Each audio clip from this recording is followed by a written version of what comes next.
이제 구체적인 이야기를 나눌 건데요. 어제 이야기했던 게 영의 예배와 진리의 예배 이야기하면서 진리의 예배는 경험과 문화와 전통의 어떤 우리의 예배의 모습을 기준을 두는 것이 아니라 하나님의 말씀, 그 진리 가운데 기준을 두는 거다, 이렇게 이야기를 했습니다.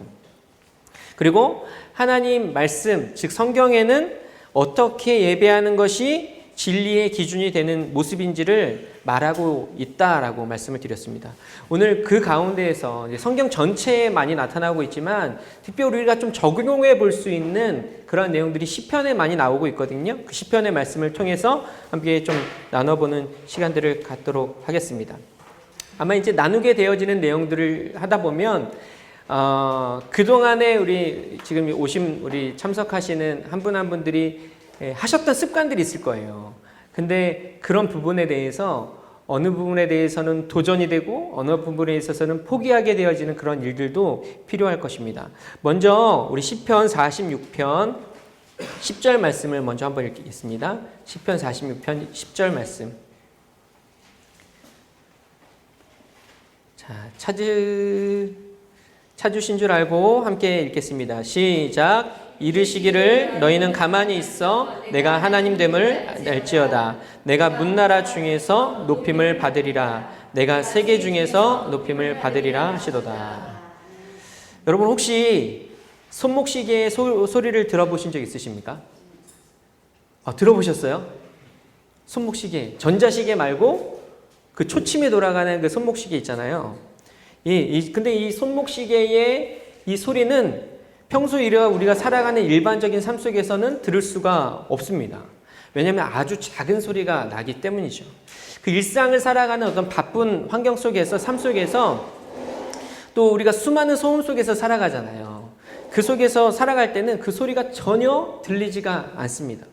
그런데 이제 집에서 모든 일과를 마치고 잠을 자기 위해서 딱 누워있으면 그 조그만 손목시계에서 그 초침이 돌아가는 소리가 들려요. 책 소리가. 그리고 집중하다 보면 그게 굉장히 큰 소리처럼 느껴지기도 합니다. 평소에는 들리지도 않고 또 나는지조차 인식할 수 없는 그 손목시계의 초침 소리가 크게 들린다는 거죠. 하나님은 우리에게 너희는 가만히 있어 하나님의 하나님 되심을 알지어다 라고 말을 하고 있습니다. 우리는 일상의 분주함과 또 일상의 소음에서 벗어나서 잠잠하게 그 주님의 음성에 귀 기울이는 시간들을 가져야 합니다. 왜냐하면 하나님께서 그 시간을 통해서 말씀하시고 하나님이 또 그 시간을 통해서 하나님의 하나님 되심을 우리에게 알게 하시기 때문에 그렇습니다. 우리가 하나님이 어떤 엄청난 일을 행하시는 것, 홍해를 가르신다, 또 우리의 삶에 어떤 기적과 같은 역사들을 통해서 하나님의 하나님 되심을 가르치시기도 하지만 또 굉장히 반대적으로 잠잠하게 묵상하고 하나님의 음성에 귀 기울일 때 하나님께서 우리 가운데 말씀하신다라는 거죠. 제가 이 이야기를 이 시편에 나온 여러 가지 것 중에 제일 먼저 하는 이유는 어찌 보면 가장 간단하고 하기 쉬울 것 같은 이 일이 진짜 살다 보면 가장 잘 안 되는 일이기 때문입니다. 가장 힘든 일이기 때문입니다. 현대를 살아가는 그 사람들에게 이 구별된 시간, 또 하나님과의 독대하는 이것은 참 어렵습니다. 또 오히려 크게 소리내어서 하나님 간절하게 기도하고 나의 필요를 하나님께 요청하고 이런 것은 오히려 하기가 쉬운데 가만히 아무것도 하지 않고 주님이 나에게 뭐라고 말씀하신지를 듣는 그것은 참 어찌 보면 우리에게 습관이 되어 있지 않은 그러한 일들인 거죠. 그런데 성경은 뭐라고 말씀하고 계시냐면 특별히 시편에 이 말씀을 통해서 우리에게 뭐라고 말씀하시냐면 너희는 가만히 있어 내가 하나님 됨을 알지어다 라고 말씀하십니다. 그리고 이것은 우리가 하나님 앞에 나아가는 예배의 방법, 하나님을 찬양하는 찬양의 방법임을 말씀하시는 거죠. 이러한 모습이 여러분의 삶 속에 제가 볼 때는 예배 드리시는 모습을 보니까요, 열정적으로 예배하시는 것은 제가 볼 때 어느 누구도 따라올 수 없으신 것 같아요. 정말 옆에 누가 있건 상관없이 뒤에 누가 나를 보건 상관없이 정말 마음을 다해서 예배하시는 모습들을 보면서 참 많이 은혜가 되고 도전이 됩니다.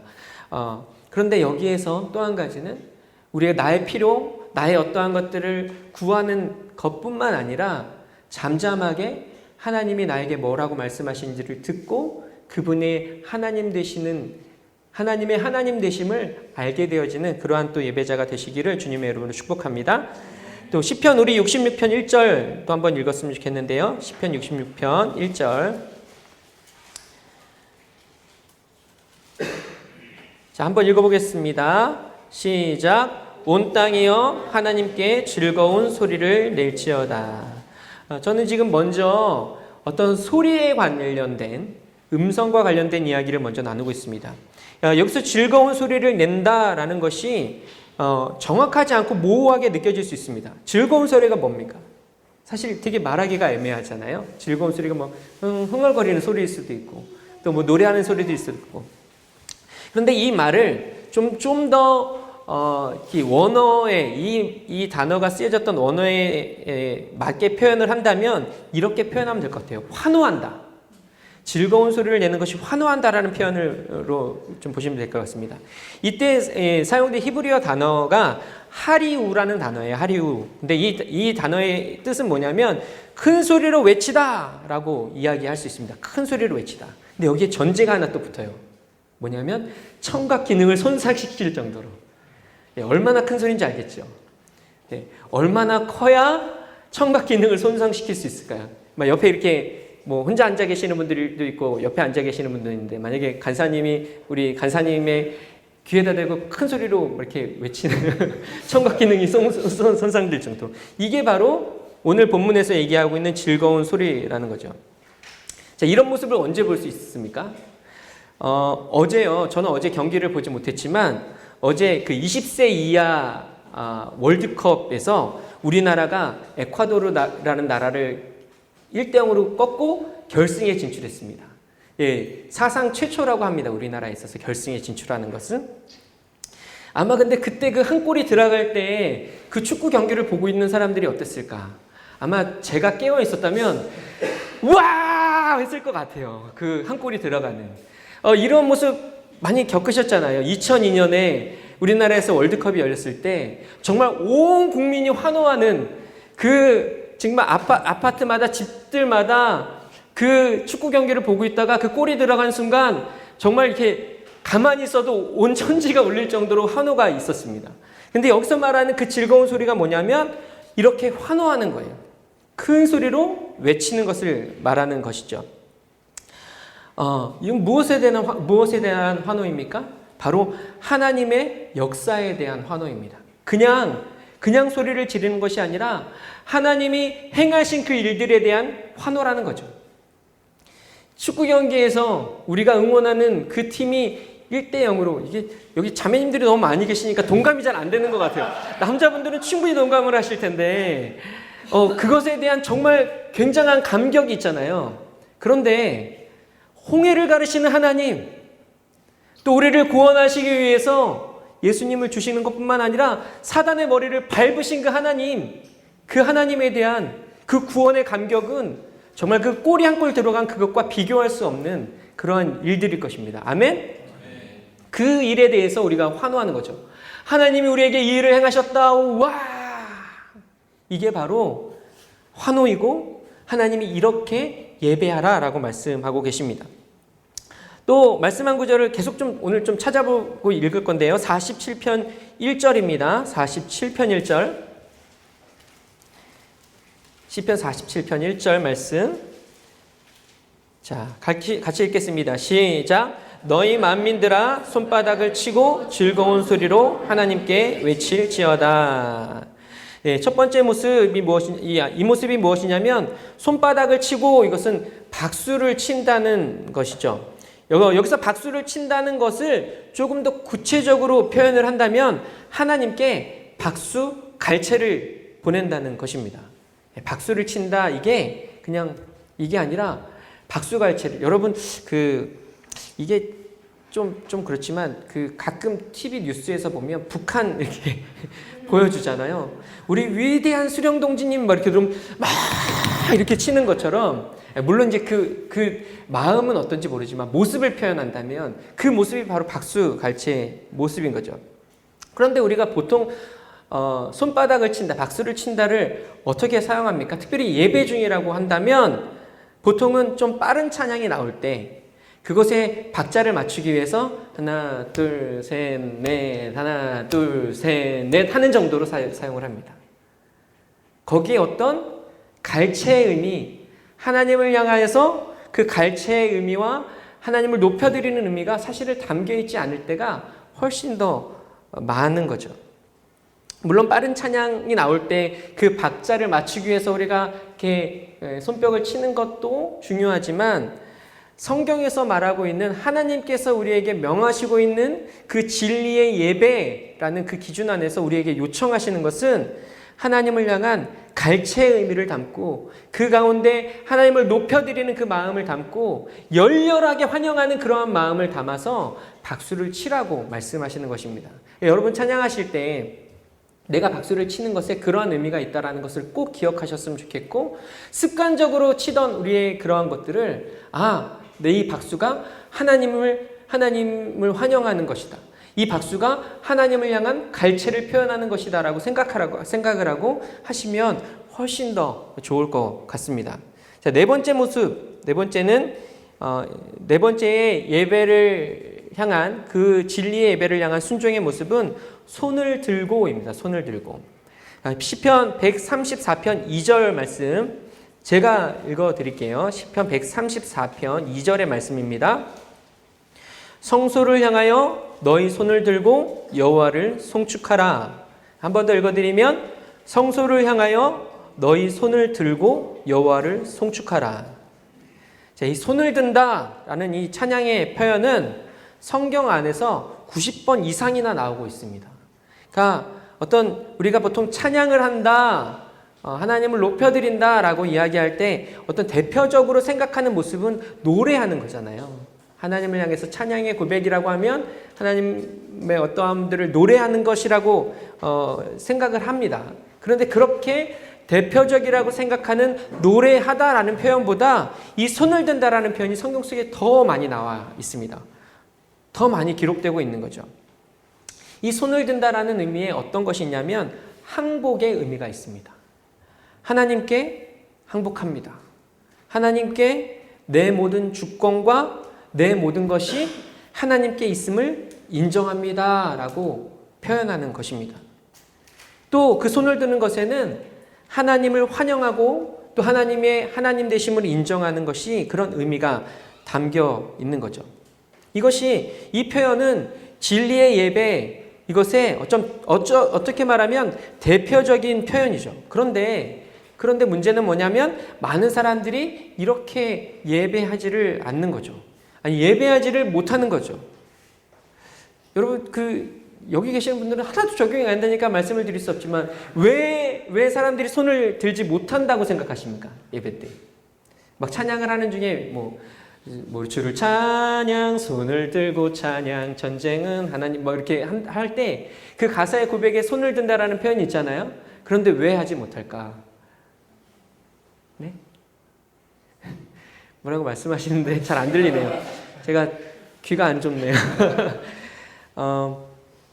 모든 경우는 아니지만 제가 만나보고 이야기를 나누다 보면 그런 이야기입니다.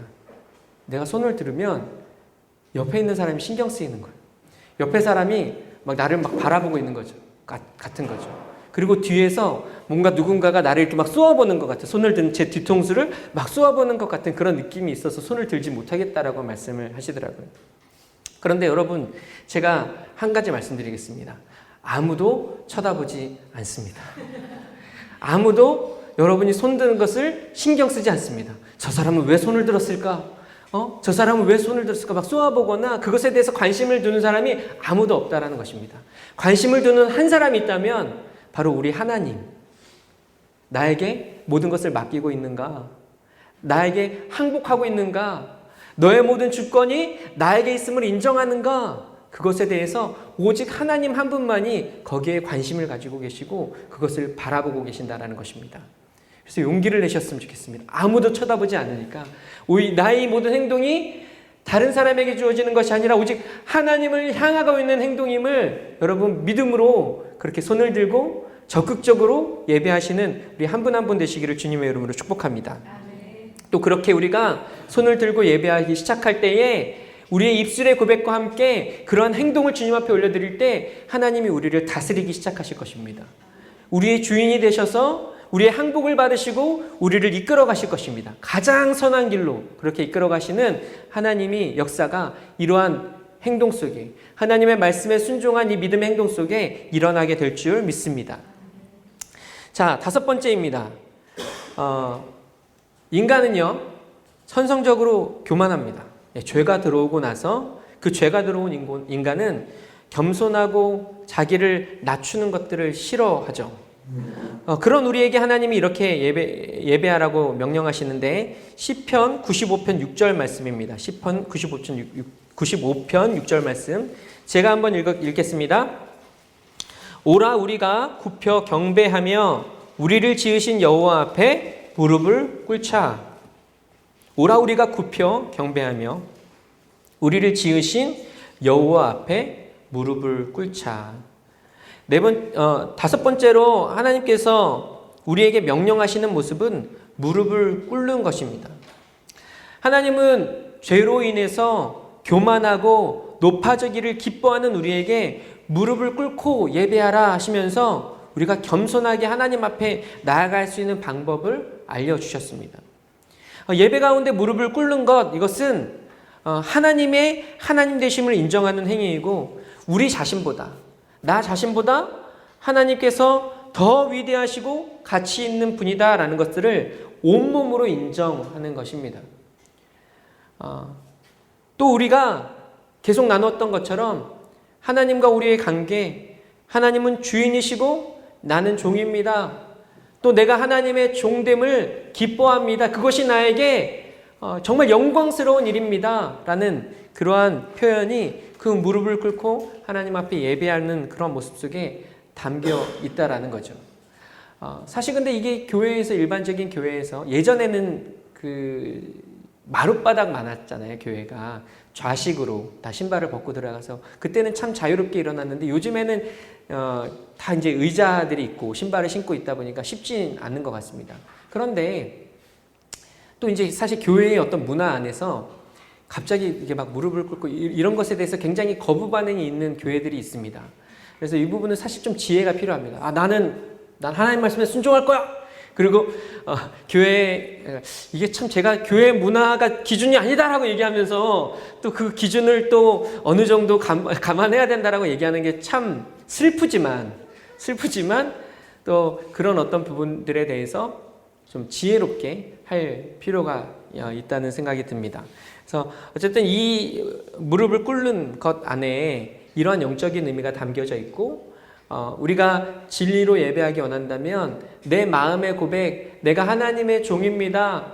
하나님이 저 자신보다 훨씬 더 가치 있는 분이십니다라는 그 마음과 입술의 고백과 함께 또 무릎을 꿇고 나아갈 때 하나님께서 그 예배를 더 기쁘게 받아주실 줄 믿습니다.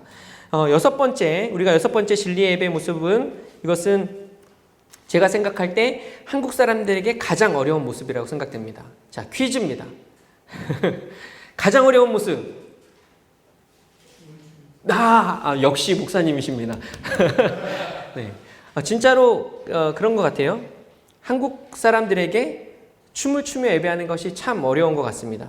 시편 149편 3절에는 이렇게 기록하고 있습니다. 149편 3절에는 춤추며 그의 이름을 찬양하며 소고와 수금으로 찬양할지어다. 춤추며 그의 이름을 찬양하며 소고와 수금으로 찬양할지어다라고 명령하고 있습니다. 춤이란 것은 최고의 기쁨과 열정을 나타내는 것입니다. 즉 가장 큰 기쁨과 가장 큰 감사의 표현을 담을 수 있는 것이죠. 하나님의 구원의 역사에 대해서 가장 큰 기쁨을 표현하는 행위이고 감사를 고백하는 가장 열정적인 표현이라는 것입니다. 그런데 잘 되어지지가 않는 거죠. 그리고 또 한 가지는 꼭 춤이라는 것이 내가 흥이 많은 사람들이 그냥 하는 어떤 행위처럼 이것은 흥이 많은 것과 흥이 없는 것과 상관이 없이 하나님께서 우리에게 명령하신 하나님을 예배하는 방법이라는 것을 꼭 기억하셨으면 좋겠습니다. 그래서 하나님이 정말 내 삶에 행하신 일들에 대해서 기쁨이 있으시다, 정말 그 부분에 대해서 감사의 마음을 고백하고 싶으시다 한다면 이 부분도 지혜가 필요하겠지만, 교회 안에서 지혜가 필요하겠지만, 자칫 잘못하면 저희 아내처럼 신천지 아니야? 이런 이야기를 들을지 모르겠지만, 또 그 가운데 정말 주님이 주시는 마음에 순종해서 예배하셨으면 좋겠습니다. 여기서 예배하실 때도 제가 이제 보니까 손을 들거나 큰 소리로 예배하시는 것들은 잘 되시는 것 같은데, 이제 춤을 추거나 이런 부분들은 아직까지는 조금 되게 어색해 하시는 것 같아요. 그런데 그 모습 또한 하나님께서 바라보고 계시고, 또 그렇게 하나님 앞에 표현할 때 하나님께서 그 예배를 진리의 예배로 보시고, 또 우리 가운데 그 영적인 비밀, 담아두신 비밀 가운데 역사하신다라는 것들을 기억하면서 나아갔으면 좋겠고요. 또 제가 아까 그 얘기 했잖아요. 에라이 모르겠다, 그 한 번을 통해서 하나님께서 저에게 어떠한 일들을 행하셨는지, 어쩌면 그 일들이 여러분들에게도 적용되어질 수 있습니다. 여러분들 가운데 어느 누군가는 자유함이 없이 무언가에 묶여서 살아가는 분이 계실 수 있어요. 또 어떠한 또 그 어려움들이나 그런 속에서 정말 고민하고 기도하면서 갈등하고 계시는 분들이 계실 수 있습니다. 그러나 그 가운데 하나님의 말씀에 순종해서 내 몸에 나의 모든 것들을 다 내려놓고 순종했을 때 하나님께서 그 비밀된 하나님의 역사들을 여러분의 삶에서 이뤄내실 수도 있습니다. 네. 아멘. 네. 그래서 이 말씀대로 그렇게 순종하면서 예배하는 우리 귀한 성도님들 되셨으면 좋겠습니다. 자, 7번째입니다. 7번째. 7번째는 악기로 찬양하는 것입니다. 악기로 찬양하는 것. 우리 시편 150편 3절에서 5절 말씀인데요. 시편 150편 3절에서 5절 말씀을 우리 한번 같이 읽어보겠습니다. 예, 시작. 나팔 소리로 찬양하며 비파와 수금으로 찬양할지어다. 소고치며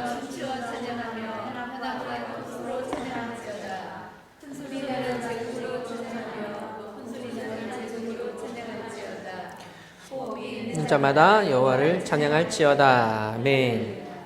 네, 이 말이 무엇입니까? 모든 악기를 다 동원하여서 하나님을 찬양하라 라는 말입니다.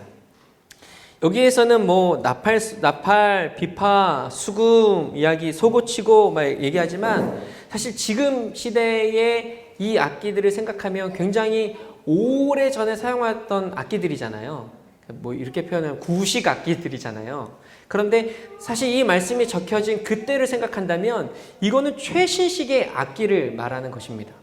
근데 우리나라에서 한때는 교회에서 악기를 연주하는 것을 금했던 시절이 있습니다.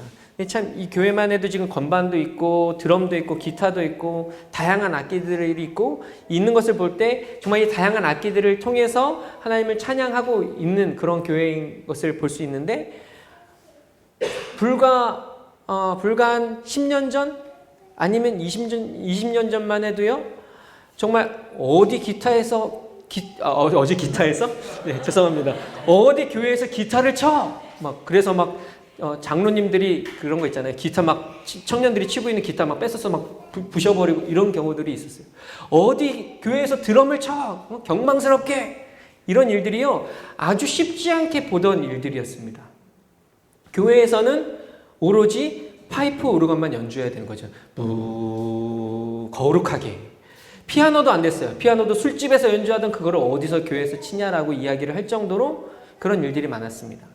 지금은 사실 그러한 교회가 아직도 있긴 하지만 사실 많진 않습니다. 지금은 대부분의 교회들에서 이런 다양한 악기들을 통해서 하나님을 찬양하는 것들을 인정하고 오히려 그 부분들을 적극적으로 활용할 수 있도록 그렇게 길을 열어주죠. 근데 이 부분을 이제 우리 개인 스스로도 한번 좀 적용해 보면 좋을 것 같아요. 여기 이제 악기를 연주하실 수 있는 분도 계시고, 또 어떤 분들은 악기를 연주하지 못할 수도 있는데, 이것은 그냥 제 개인적인 권면입니다. 혼자 저도 이제 뭐 찬양을 하거나 할 때, 기타가 없이 찬양을 하는 거랑요, 기타가 있고 그것과 함께 찬양할 때 달라요. 기타가 없이, 아무것도 없이 무슨 찬양을 할까요? 부르신 곳에서 나는 예배하네 하는 거랑 기타를 치면서 부르신 곳에서 할 때랑 이게 어떤 드리는 이 찬양의 느낌이 다르다는 거죠. 뭐 이 감성적인 어떤 것만을 두고 얘기하는 것이 아니라 제가 목소리로 드리는, 제가 큰 소리로 드리는 그 예배와 함께 하나님의 말씀 속에 있는 그 기타를 연주하며 드리는 이것이 합쳐져서 더 깊은 예배를 드릴 수 있다라는 것입니다. 그래서 이건 개인적인 권면이지만 악기를 연주하면서 찬양하시고 혼자만의 예배 가운데서도 그렇게 하시면 좋겠고, 또 연주를 하시지 못한다, 나는 아무것도 하지 못한다라면 이렇게 실로폰이라도 배우시면서 하시면 좀 더 네, 쓸데없는 얘기를 제가 했네요. 네, 그러면 좋으실 것 같습니다. 이 말씀에 내가 순종하겠다라는 의미로, 하나님의 명령에 내가 순종하겠다라는 의미로 내가 할 수 있는 그것을 찾아서 해보시면 좋겠습니다. 이제 시편에 나타난 것 중에 마지막 방법을 좀 찾아보려고 합니다. 마지막 시편에 나타난 방법. 이제 다 함께 시편 96편 1절 말씀을 읽어보겠습니다. 시편 96편 1절 말씀. 아마 마지막 찾는 성경 구절이 될 것 같으니까요. 자, 한번 큰 소리로 함께 읽겠습니다. 시작. 새 노래로 여호와께 노래하라. 온 땅이여 여호와께 노래할지어다. 네, 여기서 뭐라고 말하고 있습니까? 새 노래로. 네, 맞습니다. 새 노래로. 성경은 우리에게 새 노래로 노래하라 라고 이야기를 하고 있습니다. 여기서 새 노래라는 것이 신곡을 이야기하는 것은 아닙니다. 이것은 어떤 우리의 마음을 새롭게 함으로 찬양하라 라고 하는 것이죠. 찬송가가 몇백 년 전에 만들어진 것이 있다고 해도 우리가 찬송가를 옛 노래다라고 이야기하지 않습니다.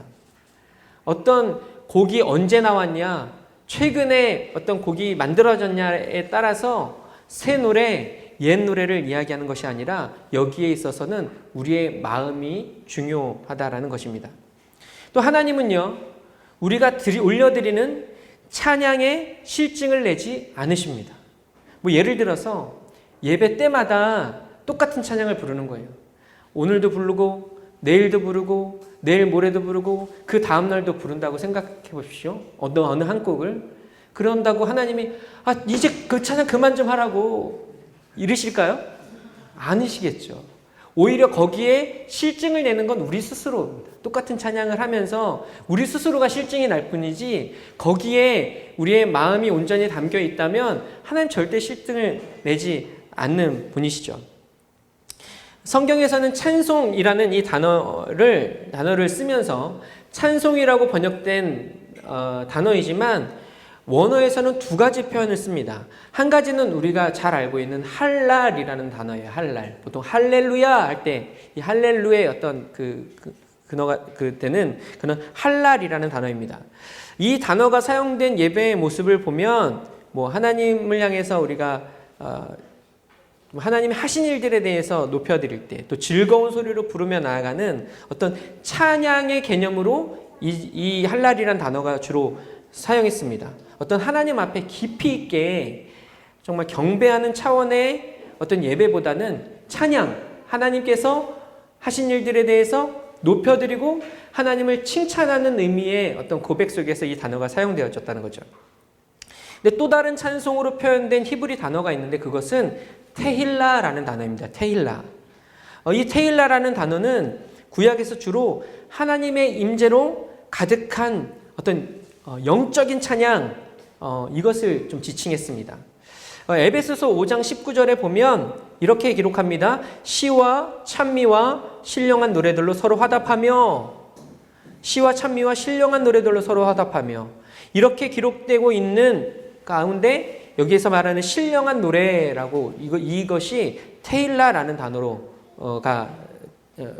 테일러라는 단어가 이 신령한 노래로 번역된 거죠. 또 우리가 너무나 잘 알고 있는, 어쩌면 우리의 존재의 이유를 기록한 이사야서 43장 21절에 이 백성은 내가 나를 위하여 지었나니 나의 찬송을 부르게 하려 함이니라 라는 이 말씀 속에 찬송이라는 이 단어도 테일라라는 단어가 쓰였습니다. 그리고 이 테일라 이것이 바로 새 노래입니다. 조금 이해하기 쉽게 설명을 한다면 어떤 방언 찬양과 같은, 이게 어떤 정해져 있는 가사와 정해져 있는 멜로디를 따라서 모두가 약속된 듯이 부르는 그런 찬양이 아니라 그때에 하나님이 주시는 감동과 감격 가운데 즉흥적으로 내 고백을 올려드리는 것. 그때의 어떤 상황 속에서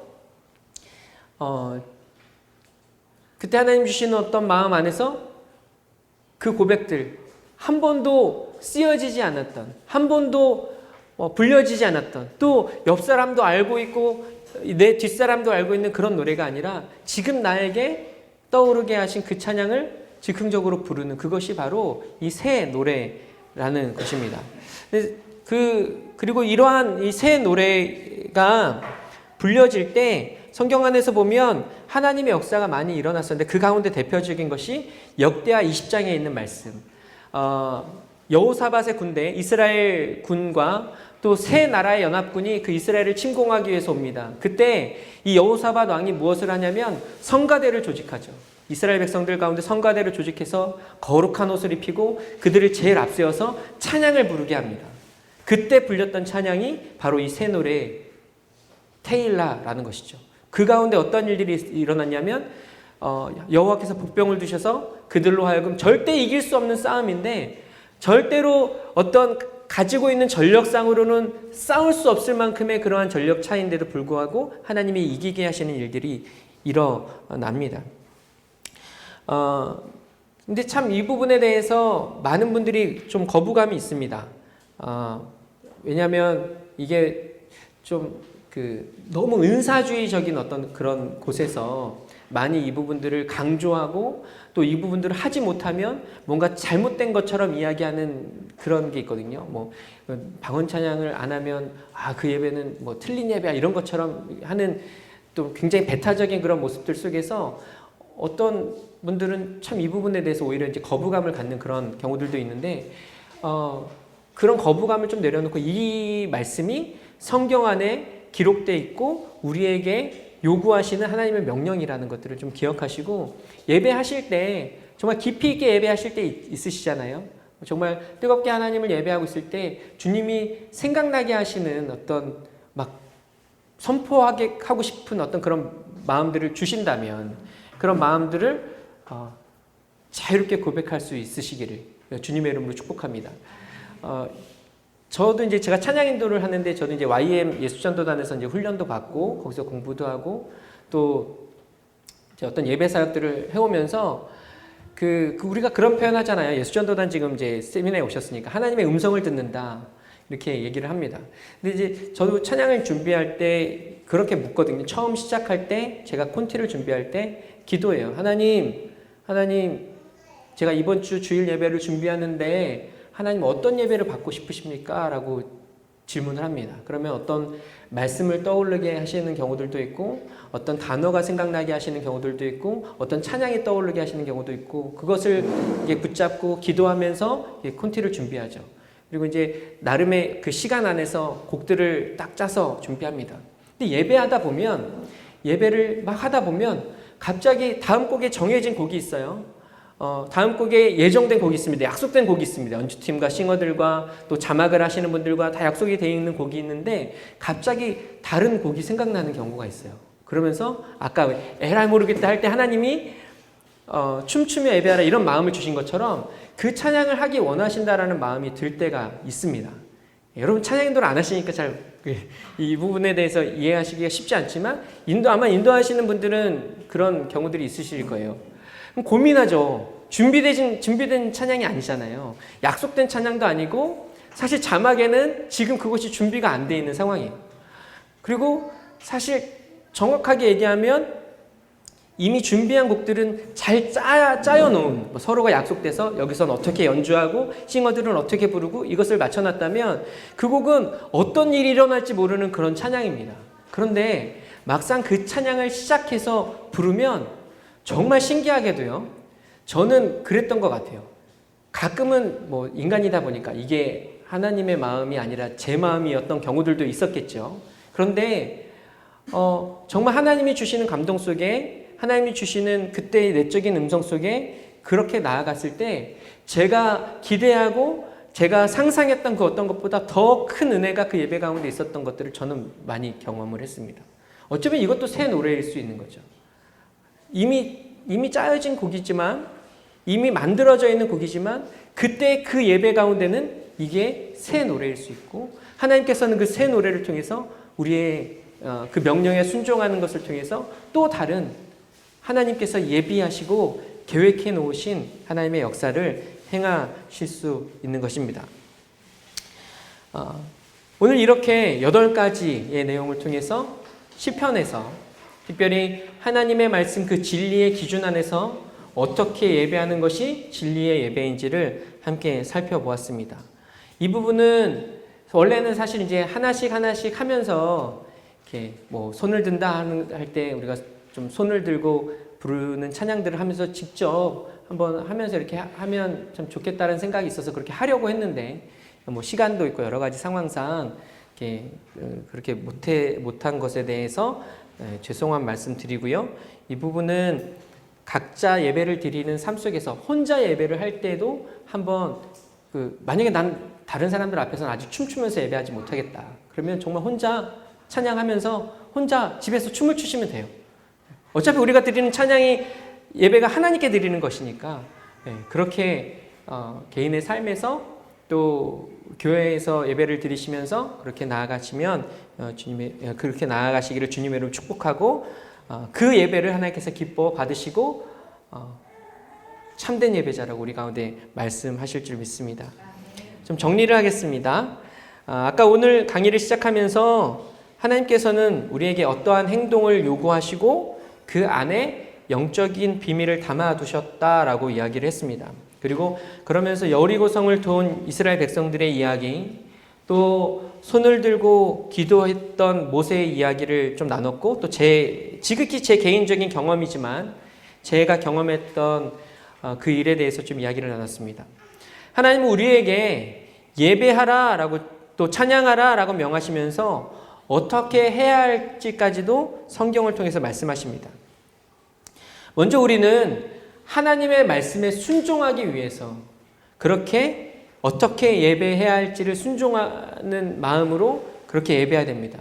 손을 드는 것, 우리가 춤을 추는 것, 무릎을 꿇는 것, 이 모든 것에 있어서 하나님이 나의 하나님이시기 때문에, 하나님이 나의 주인이시기 때문에, 또 하나님이 나에게 가장 가치 있는 분이시기 때문에 그분이 나에게 말씀하시는 것이라면 내가 행하겠습니다라는 그런 의미로 나아가야 합니다. 그 안에 어떠한 것이 있지 않다. 하나님, 내가 이렇게 하면 뭐 해주실래요? 이것이 아니라, 하나님, 제가 손을 들면 지금 제 삶에 이러한 문제들을 해결해 주시겠습니까가 아니라, 하나님이 하나님이시니까, 그분이 나의 주권자이시니까, 그분이 나를 다스리시는 분이시니까, 하나님, 제가 주님의 말씀에 순종해서 손을 듭니다. 항복합니다. 주님이 나의 왕이십니다. 주님이 나의 주인이십니다라는 고백을 올려드려야 할 줄 믿습니다. 그러나 또 한 가지, 우리가 부정할 수 없는 한 가지는 그 명령에 순종하는 자들 가운데 하나님께서 하나님의 어떠한 일들을 행하신다라는 것입니다. 우리의 왕 되신 그 하나님께서, 우리를 나보다 더 잘 아시는 하나님께서, 또 선하고 인자하심이 그 속성 가운데 가득하신 하나님께서 하나님의 선하고 아름다운 것들로 우리의 삶을 채우실 줄 믿습니다. 예배함을 통해서, 영과 진리로 예배함을 통해서 하나님을 기쁘시게 할 뿐만 아니라 그러한 하나님의 은혜로 충만케 되어지는 우리 예배 세미나에 참석하신 모든 분들 되시기를 주님의 이름으로 축복합니다. 우리 한번 옆에 있는 분들에게 그렇게 인사했으면 좋겠습니다. 당신은 참된 예배자입니다. 한 번 더 인사할까요? 당신을 통해서 이 땅의 예배가 변할 것입니다. 네, 그냥 하는 얘기가 아니고요. 여기에 계시는 한 분 한 분들이 그 하나님의 말씀에 순종해서 영과 진리의 예배를 드리면 그 교회의 예배가 바뀔 것입니다. 그리고 그 교회의 예배가 바뀌면 이 제주 지역의 예배가 바뀔 것입니다. 또 이 제주 지역의 예배가 바뀌면 이 땅의 예배가, 온 열방의 예배가 하나님이 기뻐하시는 예배로 변화되어질 것입니다. 근데 그 시작은 지금 여러분 한 사람에게 주어져 있습니다. 내 옆 사람에게 주어져 있는 것이 아니라 바로 나에게 주어져 있다라는 것, 그것을 기억하고 우리의 삶을 온전히 주님께 드리고 하나님이 온전히 편하게 쓰시도록 내어드리고 그렇게 예배하는 저와 여러분 되시기를 주님의 이름으로 축복합니다. 이 시간 우리 찬양 한 곡하고 같이 기도할 텐데 함께 나눴던 내용들을 좀 기억하시면서 하나님께서 어떤 도전들을 주신다면, 찬양하는 중에 주신다면 그 표현들을 올려드리며 내 입술의 고백뿐만 아니라 내 마음의 고백뿐만 아니라 하나님 내 몸의 고백까지도 주님 앞에 올려드립니다라고 함께 찬양했으면 좋겠습니다. 우리 두 손 들고 찬양합니다. 우리 함께 찬양하십시다. 두 손 들고 찬양합니다. 다시 오실 왕 여호와께 오직 주만이 나를 다스리네. 다시 한번 두 손 들고 찬양합니다. 두 손 들고 찬양합니다.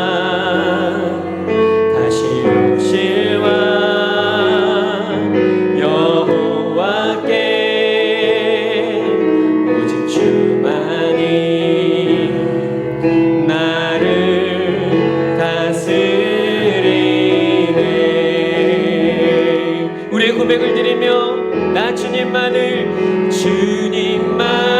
섬기리. 헛된 마음 버리고 성령이여 내 영혼 충만하게 하소서. 주님 앞에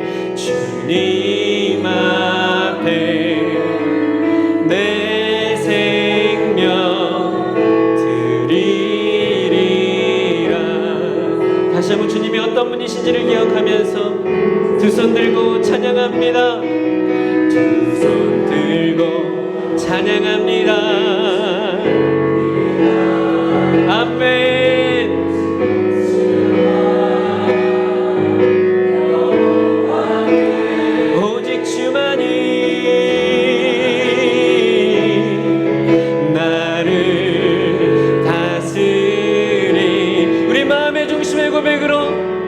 나 주님만을 섬기리. 나 주님만을 섬기리. 헛된 마음 버리고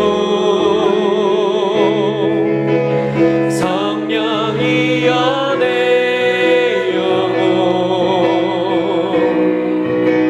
충만하게 하소서. 나 주님만을 섬기리.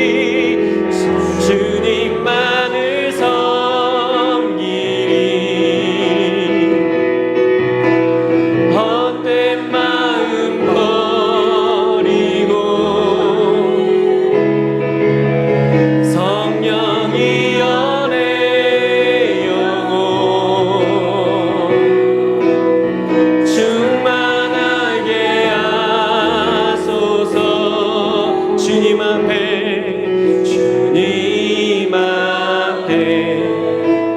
내 생명 드리리라.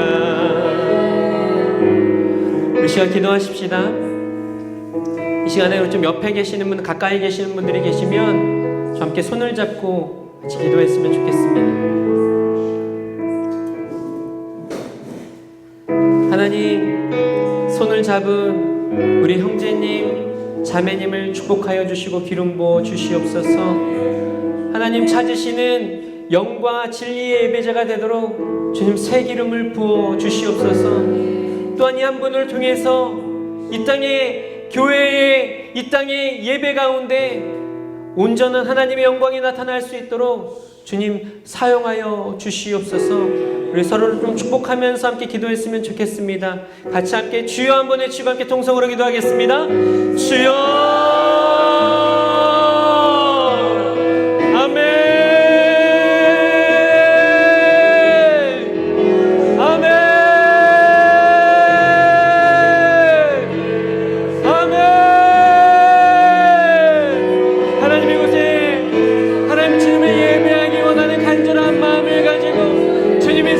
참석하신 한 분 한 분들이 있습니다. 주님 부르신 한 분 한 분들 가운데 성령 하나님 기름 부어 주시옵소서. 성령 하나님 기름 부어 주시옵소서. 하나님 이 한 분 한 분들이 하나님이 찾으시는 예배자로 세워지게 하여 주시옵소서. 성령 하나님 기름 부어 주셔서 하나님을 기뻐하고 하나님을 신뢰하며 하나님을 경외하며 주님께 가치를 두고 예배하며 나아가는 진정한 예배자로 세워지도록 성령 하나님 기름 부어 주시옵소서. 주님 기름 부어 주시옵소서. 주님 기름 부어 주시옵소서. 성령 하나님 붙잡아 주시고 함께하여 주시고 존전히 주님 온전히 주님을 예배하는 그런 예배자로 세워지는 귀한 시간들이 되게 하여 주시옵소서. 또한 바라고 소망하기는 하나님이 한 분 한 분들을 통하여 주님의 땅, 주님의 나라가 이곳에 임하게 하여 주시옵소서. 하나님의 나라가 예배 가운데 임할 것입니다. 하나님의 나라가 주님의 영광 가운데 임할 것입니다. 주님 온전한 예배가 드려질 때에 그 예배 가운데 주님의 나라가 임할 것입니다. 주님 그리고 그 주님의 나라가 임하고 주님의 영광이 임할 때에 그 예배가 변화되어질 것입니다. 사람들이 떠나가고 악한 원수마귀가 쫓겨가며 그곳에 온전한 하나님의 나라가 하나님의 통치가 하나님의 권위가 하나님의 역사가 하나님 그곳 가운데 일어날 줄 믿습니다. 주여 주여 귀한 성도님들을 통하여 하나님 이 땅의 예배 가운데 주님의 놀라운 일을 행하여 주시옵소서. 이 땅의 예배 가운데 주님의 놀라운 역사가 일어나게 하여 주시옵시고 하나님 온전한 하나님만이 왕 되시는 예배 하나님만이 주인 되시는 그러한 예배가 세워지게 하여 주시옵소서. 할렐루야.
모든 시선을 주님께 드리고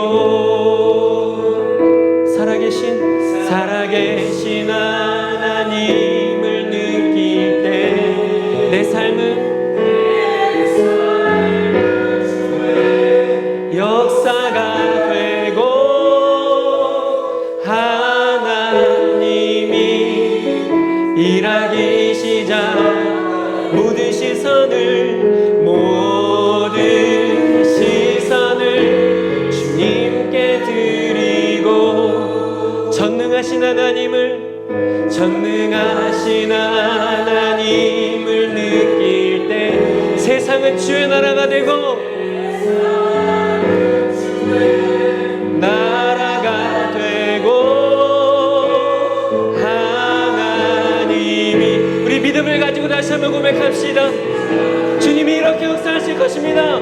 모든 시선을 주님께 드리고 살아계신 하나님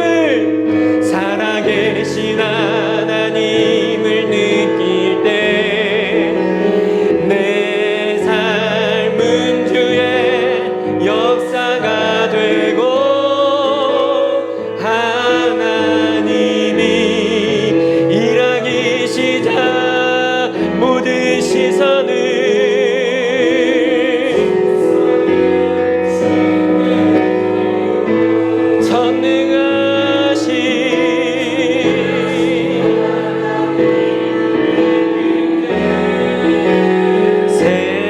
세상은 주의 나라가 되고 하나님이 일하기 시작하네.